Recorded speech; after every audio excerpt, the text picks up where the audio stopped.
Hello, viewers. This is Dr. Qamar Cheema, and today I'm honored to have Mr. Shuja Nawaz, who has worked with the Atlantic Council, who is author. He has written many books. Thank you very much, Shuja Nawaz Sahab, sir, for your time for my new YouTube channel, The New World. Thank you, Kamar. Always good to be with you. Thank you, sir. So, today's discussion, obviously, since you are based in Washington, and who can better tell that what's going on in Washington? So, today's discussion is about this recent conversation between the Foreign Minister Bilawal Bhutto Zardari and U.S. Foreign Secretary Antony Blinken. So, do you think that the Bilawal can repair Pakistan-U.S. ties, Pakistan-U.S. relations? I think it's unfair to expect a single person to be able to fix things which have been going bad since essentially 2011. So it's been a long time in the making, and the fact that the conversation has reopened with new players, I think, is very critical, both for the United States and for Pakistan. Uh, Foreign Minister Bilawal Bhutto Zardari is a new face. He is new to this task. He has never held office before or managed an operation of this kind, but I see that he is very ably supported by a Minister of State in Arabani Kar, who is an experienced old hand at this business and was, in fact, very critical in trying to repair ties way back in 2010 and 2011 when the strategic dialogue took place between the United States and Pakistan. So I think in that sense, we have a good team operating on the Pakistan side. On the American side, uh, Tony Blinken, Secretary Blinken, is a longtime aide of former Senator, then Vice President Biden. He's been his foreign policy advisor before he became president, and of course now is his Secretary of State. His great advantage is that he has direct access to the White House, and so anything that you say to Secretary Blinken will be reflected in his conversations in the Oval Office. I think this is a big advantage in having someone like him in the office that he's occupying. We also have a new ambassador in Islamabad, and he has been very active. And I have previously also lauded the fact that he made a beeline for Karachi. He met the Pakistan Business Council, and he's going out and meeting people. I think in the recent past, many US ambassadors, because of security concerns, were in Fortress Islamabad. And I think getting out and meeting people, particularly in the provinces, will help strengthen the US relationship with Pakistan as a whole. So I'm optimistic, but I don't think we should expect miracles, and I don't think that we should expect a massive turnaround. There's another element to this that I'd like to bring up, and that is that Pakistan is facing a very serious economic problem. It has dug a deep economic hole for itself, partly because of COVID and partly because of what's been happening on the global scene with the Ukraine invasion by Russia, the stoppage of food shipments from Ukraine, among other things.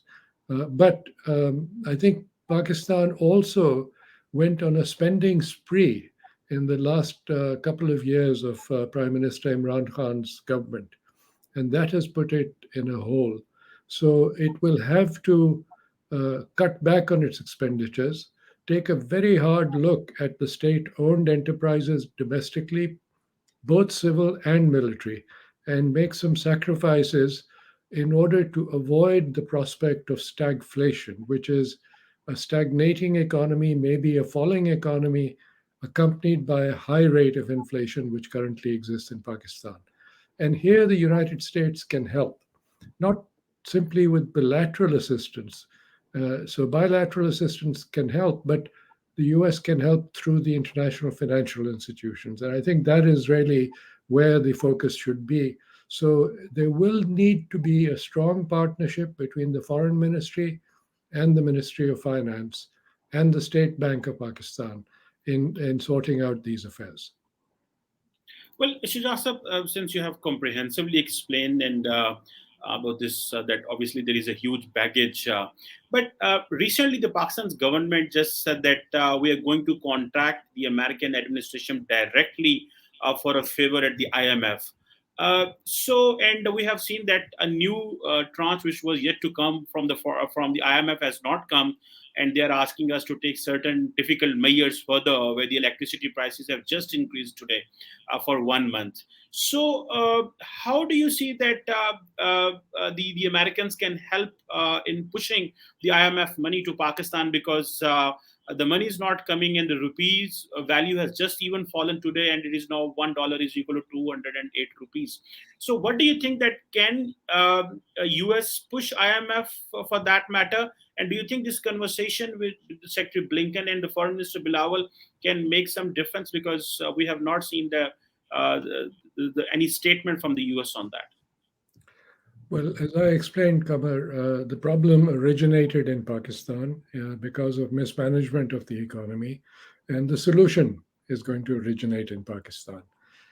Without Pakistan taking the necessary hard measures that it needs to take to pull itself out of the economic hole, without Pakistan controlling its expenditures and increasing its revenues domestically, it's going to be very tough for allies like the United States or the Europeans to use their voting power at the IMF, the World Bank, the Asian Development Bank, and other institutions to get more money to Pakistan. The IMF, as you know, is like a credit union. It's like a cooperative society where all the members contribute something, and then they're allowed to borrow from it, but for the short run, so that the money is repaid and then can be lent to other members when they need it. So it's not a grant and it's not a long term loan. And I think this is what people need to understand. And the fund demands that you come up with a letter of intent which says these are the steps we're going to take. And therefore, these are the prior actions that you referred to. Now, I think I would go back to the early days of this new administration. They had an incredible opportunity to take some very hard measures and to do them very quickly and in short order, uh, and basically copy the playbook of the 1976 program that Chancellor of the Exchequer Dennis Healey brought when the UK came to the fund in 1976 for $4 billion. I was very new at the IMF in those days, but I remember vividly that program. And what he did was he took all the tough measures that needed to be taken, including those from the extreme right and extreme left of his own party, and he put them all in the IMF basket, and he reformed the economy, strengthened the pound, and within 1 year, essentially, set the UK economy back on track and repaid the IMF so that there was no debt owed to the IMF. I think this was an opportunity that was missed by the Prime Minister. He chose to go the gradual path, and as Machiavelli says in his book, The Prince, when you have to take tough measures, you should do them quickly and suddenly. The more you extend them, the more the pain is felt by the population and they react very badly. I think we'll have to see how badly the population reacts when election time comes for this government. Yeah, this is his maxims are always fit everywhere. By the way, so Mr. Shah Nawaz, the next question which I have for you is that where do you see the India factor in Pakistan-US relations? Because I have heard from the strategic community in Islamabad that we still look United States from the Indian lens, or if we consider that the United States must help us or must engage with us or must come as a third party in the region. Do you think that the United States has that much leverage to be in the region as a third party, or do you think that the more Pakistan-US bilateral relations will improve, the better it will be for the larger region? How do you see that? I don't think that the United States can play the role that you're describing. Quite frankly, it doesn't have the leverage in India, and I don't think that the current Indian government is in any mood to allow the US to come in and dictate some kind of terms. on improving relations with Pakistan. This has to be a bilateral decision. And I think Pakistan has already shown that it is willing to have talks with India, perhaps to reopen the border, open trade again. But the Modi government is now trying to strengthen its electoral position. It is facing state elections, and then, of course, there will be the upcoming general elections. So it needs to strengthen its position, and it has chosen the path of extremism, moving to accept the views of the more extremist elements within the BJP. And so I think that is going to be a huge obstacle. Now, in terms of the US relationship in this triangle of India, Pakistan, and the United States, I believe that you can have separate relationships. And it's probably a good idea for the US and Pakistan to have their own relationship, which is based on the importance of Pakistan as a regional player, not just vis a vis India, but vis a vis China, Russia, Afghanistan, Iran, and the Gulf states and the Arabian Peninsula. Pakistan has an important strategic location, but it also has an important potential economic destination for US investments. And I think that is what Pakistan needs to concentrate on, rather than saying to the US, you need to cut back on your relationship with India. The US India relationship is more to balance and to compete with China in the Indo Pacific. And even there, in my view, it's going to be a very parallel line of attack. The Indians have their own objectives in the region and in the Indian Ocean, and the US has its own objectives. And China, meantime, has very cleverly used its economic relationships and trade relationships to build a much wider base for itself with the ASEAN community, whereas the US has purposefully made its focus much more narrower with the Quad, in which India is one of the four members. So I think Pakistan should learn to ignore what is happening in the Far East and focus more on its ability to open the borders with India in order to benefit from its location close to Central Asia and to Iran, because that is where the energy is going to flow into South Asia. Hmm. Well, the next very important point which I want to share with you, and I need your assessment and observation on that, that is China. Most recently, what we have learned and observed is that China is just behaving like US. For instance, recently the member of the Politburo was here in Islamabad. He had met with the leadership here, and now the Chinese are coming up with the demands. For instance, take care of our security. They want to bring their own security companies in Pakistan, as if they believe that Pakistan cannot take care of the Chinese investments, or rather it is CPEC or non-CPEC investments. So do you think, and then recently the Chinese didn't invite Pakistan on the sidelines of a BRICS, where a high-level development dialogue was going on. So how do you see that on one hand, the Pakistan-US relation was dependent largely on security framework, and now the Pakistan-China relations, the complaints are that they are just dealing us, they are coming up with the complaints on security. So how do you see this development, and do you think that there is also need to repair the relation with China as well? I don't think it's a question of repairing the relationship. It's a question of tending to it. Um, I had the honor and pleasure of doing some work with former Secretary of State George Shultz after he was retired and operating out of the Hoover Institution at Stanford. And something he once said in the context of a track two on nuclear issues between India and Pakistan that he invited us to bring to Stanford so that he could share his experience and that of Secretary Perry, who was a Democrat, and they worked together on that. But he's explained that when you have these relationships on the international front, it's like gardening. You have to continuously go in and clear the weeds, and you have to feed and water the plants.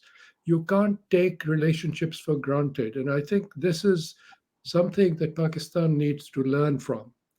This approach, particularly with China, it is not enough to simply fall back on the tired old cliches of higher than the Himalayas and deeper than the ocean and sweeter than honey.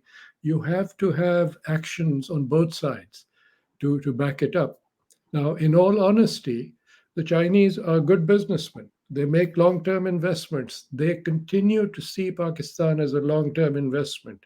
I think Pakistan needs to see itself as a long term investment and behave accordingly.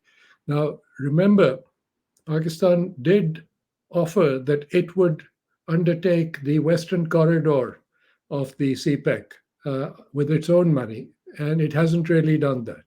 So that's one thing missing from that equation. Pakistan also set up a military division, as it were, to protect CPEC. But in spite of that, the security was missing when the attack took place on Gwadar. So clearly, the Chinese, like any friend would, are concerned about this deterioration in the relationship. Now, the fact that such a senior person as Yang Jiechi was sent to Pakistan, I think, is a, a symbol of respect and honor for this relationship. He is somebody with very deep experience in the Pakistan relationship. I just want to share with your viewers that in 1972 January and beginning of February, when I was working with Pakistan Television as a producer, and we went in advance and then covered the visit of then President Zulfikar Ali Bhutto to Beijing. We had two interpreters, and they were newly graduated from the Foreign Services Institute in Beijing University, the Languages Institute.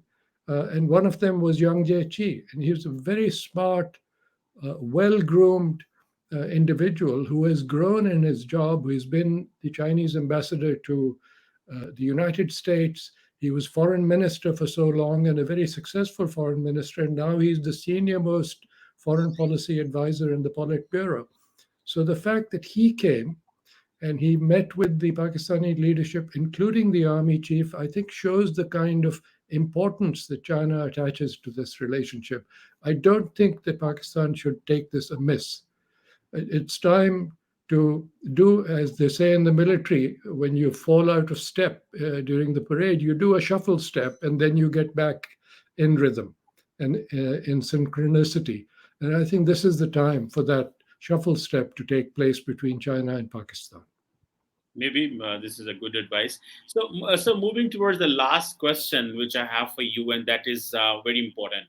Since we are talking about Pakistan-US relations and India factor as well, as you noticed recently that I think since President Biden is coming into the Middle East next month, perhaps, so the Americans have come up with this new multilateral initiative known as I2U2. We're having India, Israel, and obviously US. So, uh, so how do you see that over the period of time there is a one assessment or one observation which has been noticed that India is getting closer with the Muslim world?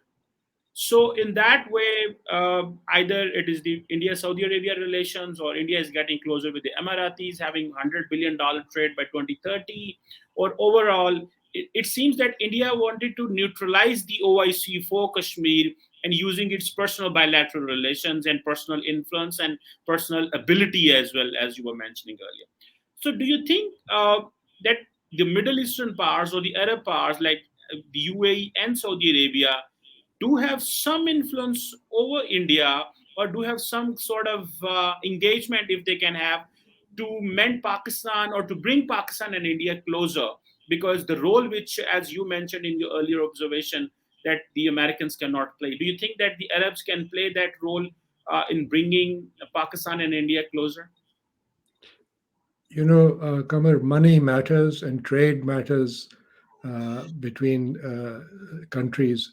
And so I think, yes, the Arabian Peninsula, the Gulf states will act in their own enlightened self interest in building up a trade and economic relationship with India. They also have a huge Indian population in their midst, as does Pakistan. And so, yes, they can play a role.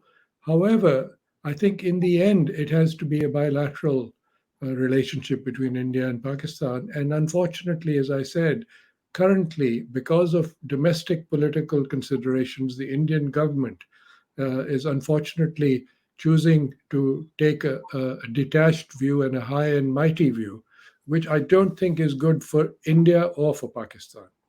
And so we'll have to be patient. Now, remember also that Pakistan has other opportunities for trade and relationships, and that lie to the West. So if the United States ends up finding a way to rejoin the agreement with Iran on the nuclear deal, if it removes sanctions on trading with Iran, then energy from Iran can flow into Pakistan and then through Pakistan to India. That kind of codependency, I think, is going to be critical between India and Pakistan in building a relationship for the future. The same will apply to Central Asia, but Afghanistan is the big question mark. The situation there is untenable, and the recent earthquake has made it worse. The inability of the government even to spell out its emergency needs is a cause for international worry, and especially for Pakistan, because Pakistan suffers the consequences every time the situation in Afghanistan goes south. So all of these factors will play, but I go back to where I began, which is that the problems originate in the economy inside Pakistan. They affect the polity and the quality of governance. And so the solutions have to emerge from within Pakistan.